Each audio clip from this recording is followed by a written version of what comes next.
આપણે સૌ જાણીએ છીએ કે ખૂબ જ દુઃખદ અને દુર્ભાગ્યપૂર્ણ ઘટના રાજકોટમાં બની છે. પણ દુઃખદ ઘટના રાજકોટમાં બની છે એટલી જ વાત નથી. ગુજરાતમાં વારંવાર ક્યારેક રાજકોટમાં, ક્યારેક અમદાવાદમાં, ક્યારેક સુરતમાં, ક્યારેક ભાવનગરમાં, ક્યારેક ક્યાંક સતત આવી ઘટનાઓ બનતી રહે છે. અને મહિનો દોઢ બે મહિના પછી સરકાર, ભાજપના લોકો અને ભાજપ સાથે મળેલા માણસો જનતાને આ દુર્ઘટનાઓ ભૂલાવી દેવા માટેનું ષડયંત્ર કરે છે.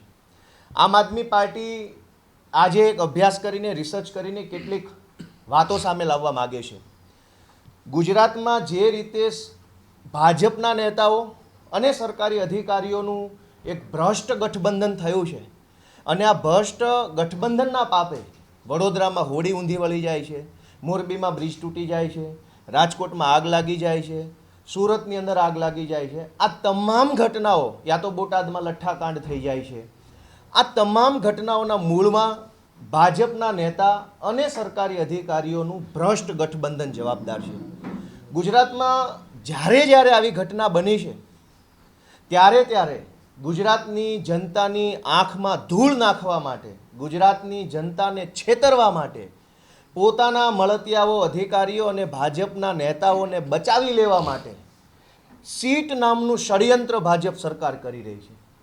આજે અમે બે ત્રણ વસ્તુ બાબતે જાહેર કરવાના છે કે છેલ્લા કેટલાય સમયમાં જે કાંઈ ઘટનાઓ બની, જેમ કે બોટાદમાં લઠ્ઠાકાંડની ઘટના બની, ત્યાર પછી સીટની રચના થઈ ગઈ, કોઈ ચમરબંધીને છોડવામાં નહીં આવે.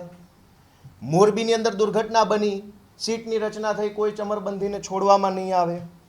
આપણને યાદ હશે કે દક્ષિણ ગુજરાતમાં રેલવેમાં ચાલુ ટ્રેન ગુજરાત ક્વીનમાં એક દીકરીનો બળાત્કાર થયો ને ચાલુ ટ્રેને ફેંકીને એની હત્યા કરી દેવામાં આવી. સીટની રચના થઈ, કોઈ ચમરબંધીને છોડવામાં નહીં આવે. વડોદરા હરણીમાં બોટકાંડ બન્યો, સીટની રચના થઈ, કોઈ ચમરબંધીને છોડવામાં નહીં આવે. ભરૂચની અંદર ભાજપ સર્જિત પૂર આવ્યું, હજારો કરોડો લોકોની પ્રોપર્ટીને નુકસાન ગયું, સીટની રચના થઈ, કોઈ ચમરબંધીને છોડવામાં નહીં આવે. ખેડાની અંદર ભાજપના નેતાઓ સિરપના નામે ઝેરી દારૂ વેચતા પકડાયા, લાખો લોકો લઠ્ઠાકાંડની અંદર ભોગ બને એવા પ્રકારની ઘટના ખેડામાં બની, સીટની રચના થઈ, કોઈ ચમરબંધીને છોડવામાં નહીં આવે. પંચમહાલ ગોધરામાં નીટની પરીક્ષામાં, NEETની પરીક્ષામાં ભાજપના નેતાઓ પેપર ફોડતા પકડાયા, સીટની રચના થઈ, કોઈ ચમરબંધીને હવે છોડવામાં નહીં આવે. વડોદરાની અંદર આપણે જોયું ચકચારી સામૂહિક દુષ્કર્મ થયું આપણે ગુજરાતની દીકરી ઉપર નવરાત્રી દરમિયાન, સીટની રચના થઈ, કોઈ ચમરબંધીને છોડવામાં નહીં આવે. રાજકોટની મારવાડી યુનિવર્સિટીના કેમ્પસમાંથી ગાંજો પકડાયો અને મુખ્યમંત્રી અને ગૃહમંત્રીએ કીધું કોઈ ચમરબંધીને છોડવામાં નહીં આવે, સીટની રચના કરવામાં આવી આ ગાંજા પ્રકરણની અંદર. ત્યાર પછી ગુજરાતભરમાં થઈ રહેલી સરકારી અનાજની અંદર ચોરીની બાબતે સીટની રચના કરવામાં આવી, કોઈ ચમરબંધીને છોડવામાં નહીં આવે. ભાવનગરની અંદર અમારા નેતા યુવરાજસિંહે જે ડમી વિદ્યાર્થી કાંડ આખો પકડેલો, કેટલાય છોકરાઓને ડમી વિદ્યાર્થી તરીકે બેસાડીને સરકારી નોકરીમાં લગાડ્યા, એ ડમી કાંડની અંદર સીટની રચના થઈ, કોઈ ચમરબંધીને છોડવામાં નહીં આવે. ત્યાર પછી અહીંયા અમદાવાદના ઇસ્કોન બ્રિજ ઉપર તથ્ય પટેલે 9 લોકોને કચડીને મોતને ઘાટ ઉતાર્યા, સીટની રચના થઈ, કોઈ ચમરબંધીને છોડવામાં નહીં આવે. સૌરાષ્ટ્રની અંદર સૌથી મોટું મગફળી ચોરી કાંડ થયું, ભાજપના નેતાઓના નામ આવ્યા, સીટની રચના થઈ, કોઈ ચમરબંધીને છોડવામાં નહીં આવે. ત્યારબાદ દ્વારકા જિલ્લાના ખંભાળિયાના એક ખેડૂત ભાયાભાઈ આહિર ચોર લૂંટારાઓ કે પેલા છેતરપિંડી બાજુના ત્રાસથી આત્મહત્યા કરી ગઈ, એમની 2 દીકરીને રડતી આંખોનો વિડીયો આખા ગુજરાતે જોયો, સીટની રચના થઈ, કોઈ ચમરબંધીને છોડવામાં નહીં આવે. ત્યાર પછી પાટીદાર આંદોલનની હિંસા ઉપર પણ સીટની રચના થઈ, પંચની રચના થઈ, આખા ગુજરાતની અંદર ભાજપના મળતિયાઓએ પટેલોના ઘરમાં જઈ તોડફોડ કરી, બહેનો દીકરીઓને ગાળો આપી, સીટની રચના થઈ, કોઈ ચમરબંધીને છોડવામાં નહીં આવે. ત્યારબાદ ઉનાની અંદર દલિતોને મારવામાં આવ્યો અને આખી દુનિયાએ એની નોંધ લીધી, સીટની રચના થઈ, કોઈ ચમરબંધીને છોડવામાં નહીં આવે. ત્યારબાદ ગુજરાતના ઇતિહાસમાં ન બની એવી ઘટના સચિવાલયમાં, વિધાનસભાના કેમ્પસમાં પાટણના દલિત સમાજના આગેવાન ભાનુભાઈ પરમારે આત્મહત્યા કરી લીધી સરકારના વિરોધમાં, સીટની રચના થઈ, કોઈ ચમરબંધીને છોડવામાં નહીં આવે. ક્યાં ગયા? ગુજરાતની ભાજપ સરકારના માનીતા અને ખૂબ પસંદ એવા SK લાંગાના ભ્રષ્ટાચારનું પ્રકરણ આખા ગુજરાતમાં ગાજ્યું, સીટની રચના થઈ ભ્રષ્ટાચાર પ્રકરણમાં SK લાંગાના, કોઈ ચમરબંધીને છોડવામાં નહીં આવે. ત્યારબાદ નકલી સરકારી કચેરીઓ અમારા જે ચૈતરભાઈ વસાવાએ આખા ગુજરાતમાં ખોલી બતાવી, છોટા ઉદેપુરથી લઈ નર્મદા ભરૂચ જિલ્લાઓમાં આદિવાસી વિસ્તારોની નકલી કચેરીઓ બાબતે સીટની રચના થઈ, કોઈ ચમરબંધીને છોડવામાં નહીં આવે. ત્યાર પછી જામનગરના પ્રખ્યાત વકીલ પલેજા સાહેબની ધોળે દાડે હત્યા થઈ, જામનગર બંધ રહ્યું, સીટની રચના થઈ, કોઈ ચમરબંધીને છોડવામાં નહીં આવે. ને એવી જ રીતે કચ્છના મુન્દ્રાની અંદર એડવોકેટ દેવજીભાઈની છરા જાહેરમાં હત્યા થઈ, કચ્છની અંદર ખૂબ જ ઉકળાટ થયો, સીટની રચના થઈ, કોઈ ચમરબંધીને છોડવામાં નહીં આવે. આવી રીતે જ્યારે ગુજરાતમાં ભાજપના કારણે, ભાજપના નેતાના કારણે, ભાજપના મળતિયા અધિકારીઓના કારણે કોઈ દુર્ઘટના બને, કોઈ હત્યા બને, કોઈ ક્રાઇમ બને, એટલે તાત્કાલિક બીજા દિવસે કોઈ ચમરબંધીને છોડીશું નહીં, સીટની રચના કરવામાં આવશે અને કડક કાર્યવાહી કરવામાં આવશે. આવી 500 સીટો બનાવવામાં આવી છે. જ્યારે ઘટના બને સીટ નામનું તરકટ કરવામાં આવે, સીટ નામનું નાટક કરવામાં આવે અને ગુજરાતની જનતાને આ ભૂલવાડી દેવાનું ષડયંત્ર ભાજપના લોકો કરી રહ્યા છે. હું અહીંયા 500 સીટોનું લિસ્ટ આપી શકું એમ છું, પણ આ તો તાજેતરમાં હમણાં બનેલી ઘટનાઓનું લિસ્ટ આપ્યું. આટલી બધી સીટો બનાવ્યા પછી કઈ સીટની અંદર સરકારે એવી કડક સજા કરી કે ગુજરાતના ઇતિહાસમાં દાખલો બેસે? કોઈ પણ સીટમાં નહીં. સીટનું નાટક કરવાનું, 10-15 દિવસ મીડિયામાં હેડલાઇન આવે એવી રીતના કામો કરવાના અને પછી બધું જ ટાઢા પાણીએ ધોઈ નાખવાનું.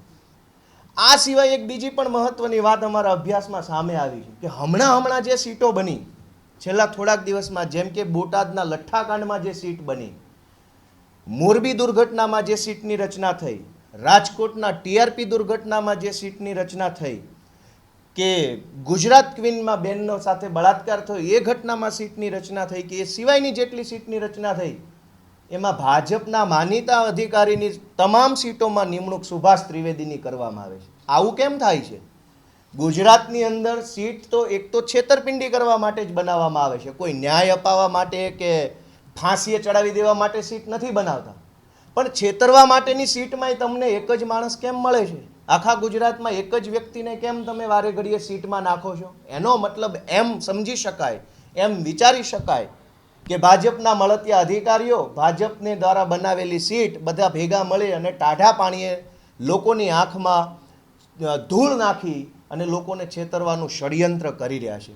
રાજકોટની ઘટનામાં પણ સીટ નામનું ષડયંત્ર ચાલુ કર્યું છે ભાજપે. સીટ આમ કરી નાખશે ને સીટ તેમ કરી નાખશે. આમ આદમી પાર્ટીનું એવું કહેવું છે કે ગુજરાતની આ જ જનતાએ તમને 156 સીટ આપી છે. 156 સીટ લીધા પછી તમે ગુજરાતની જનતાને સીટના નામે છેતરો છો. શરમ નથી આવતી ભાજપના લોકોને? 156 સીટ હોવા છતાંય સીટ, ઉનાકાંડ સીટ, વડોદરામાં સીટ, મોરબીમાં સીટ, રાજકોટમાં સીટ, અમદાવાદમાં સીટ, સુરતમાં સીટ. આ શું આદર્યું છે? આમ આદમી પાર્ટીએ નક્કી કર્યું છે કે ગુજરાતની ભાજપની સરકારે ગુજરાતના લોકોને છેતરવા માટે, મૂર્ખ બનાવવા માટે, ભૂલવાડી દેવા માટે જે કાંઈ સીટો આજ દિવસ સુધી બનાવી છે એ ઘટનાના પીડિતો, ભોગ બનનારો કે એના જે કાંઈ પણ વ્યક્તિઓ હોય એને આમ આદમી પાર્ટીના અમારા તમામ પદાધિકારીઓ મળશે એવો કાર્યક્રમ અમે બનાવ્યો છે. ઉનાકાંડ હોય કે થાનગઢ કાંડ હોય કે તક્ષશિલા કાંડ હોય કે પાટણનો કાંડ હોય કે કોઈ પણ પંચમહાલનો કાંડ હોય કે ખેડાનો ઝેરી સિરપ કાંડ હોય કે લઠ્ઠા કાંડ હોય, એ તમામ ભોગ બનનારોને, પીડિતોને આમ આદમી પાર્ટીના પદાધિકારીઓ આવનારા દિવસોમાં મળશે. તમામ પીડિતો સુધી જઈ અમે એમને પૂછીશું કે સીટ બની ગઈ પણ ન્યાય મળ્યો? સીટ બની ગઈ, ભાજપની 156 સીટ આવી ગઈ પણ કોઈને સજા થઈ, કોઈને ફાંસીએ ચડાવ્યા, કોઈને જેલમાં મોકલ્યા? અમે આ બધી જ ઘટનાઓના ભરૂચની અંદર જે પૂર આવ્યું એના પીડિતોને મળીશું, પેપર લીકના પીડિતોને મળીશું, બધાને મળીશું અને પૂછીશું કે ભાજપવાળાએ સીટ બનાવી, તમને ન્યાય મળ્યો? આરોપીને સજા થઈ, તમને સંતોષ છે? સારું કામ થયું, નથી થયું? કોર્ટ કેસમાં શું ચાલે છે? તમને કેવી કેવી તકલીફો પડે છે? સપોર્ટ સરકારી તંત્રનો કોર્ટમાં કે પોલીસમાં મળે છે કે નથી મળતો? આ બધી જ વિગતો એકઠી કરી અને ભાજપ સરકારનો ભાંડો ફોડવાનું કામ આમ આદમી પાર્ટી આવનારા દિવસોમાં કરશે. કે મોરબીની ઘટના બની કે રાજકોટની બની કે વડોદરાની બની, ઘટના બન્યા પછી ભાજપના તમામ નેતાઓ અધિકારીઓની ઉપર દોષનો ટોપલો ઢોળી દે છે. હકીકત તો એવી છે કે ભાજપના નેતાઓની મિલીભગતથી, ભાગીદારીથી જ અધિકારીઓ છે એ આંખ આડા કાન કરતા હોય છે. પણ જ્યારે જાહેર થાય ત્યારે અધિકારીઓ પર દોષનો ટોપલો ઢોળી દેવાનો અને ભાજપના નેતાઓને આબાદ રીતે બચાવી લેવાના. આ એક ષડયંત્રનો હિસ્સો છે. રાજકોટની ઘટના પછી હું એક પૂર્વ અધિકારી તરીકે ગુજરાતના સૌ અધિકારીને એટલું જ કહીશ કે ભાજપવાળાના ચાળે ચડવું નહીં. આ લોકો ગમે ત્યાં ચડાવી દેવા માટે માહેર છે. ભાજપવાળાના ઈશારે જે કાંઈ અધિકારીઓ કામ કરે છે એના ઉપરવાળો આવા જ હાલ કરવાનો છે. આજે રાજકોટમાં જે જેલમાં ગયા છે એમને એમના પાપની સજા મળવાની છે, મળવી જ જોઈએ. અને આવી જ સજા મોરબીના પણ ચીફ ઓફિસરને મળવી જોઈએ અને વડોદરાના મ્યુનિસિપલ કમિશનરથી લઈને ફાયર કમિશનરથી લઈને જે કાંઈ હોય એને મળવી જોઈએ. જે લોકોએ ભાજપના ઈશારે ભ્રષ્ટાચાર કરી અને ભાજપના કહેવા પ્રમાણે બેદરકારી દાખવી છે એમને સજા થવી જોઈએ. ભાજપના નેતાઓને પણ થવી જોઈએ. અમને આશા છે કે કંઈક સારું કામ થશે. તમે જે મુજબ કીધું કે આપણે સીટના જે પીડિતો છે અમે એને મળીશું, કદાચ એ લોકો ન્યાય નહીં મળે તો આપ કાયદાકીય લડાઈ લડશો, એના વતી આમ આદમી પાર્ટી 100% ગુજરાતની જનતાએ પસંદ કરેલા વિરોધ પક્ષ તરીકે અમે એમને મળીશું, એમનું દુઃખ દર્દ જાણીશું, એમની પીડા જાણીશું, એમને શું મદદની જરૂર છે એ પણ જાણીશું, કાયદાકીય મદદની જરૂર છે કે અન્ય કોઈ સપોર્ટની જરૂર છે જાણીશું. અને જાણ્યા પછી અમારાથી જેટલી મદદ શક્ય છે એ ખુલ્લા દિલથી મદદ કરવા માટે પણ અમે તૈયારી કરી છે.